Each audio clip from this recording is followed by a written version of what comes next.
کہ ادھر خاقان عباسی صاحب کے بیانات دیکھ لیجئے، ادھر مفتاح اسماعیل صاحب کے بیانات دیکھ لیں.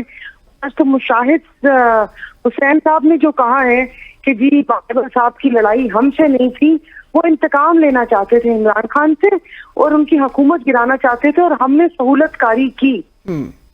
تو یہ بہت سارے سوالیہ نشان ہیں کہ ان کی پارٹیز میں، مطلب آپ پارٹی کے ٹکٹ ہولڈر تھے، اس پارٹی کی رکنیت پر اور اس کی دی سیٹ کے اوپر آپ لوگ بیٹھے ہوئے تھے. تو اب یہ ساری اتنی انقلابی سوچ اور باتیں کہاں سے آ رہی ہیں؟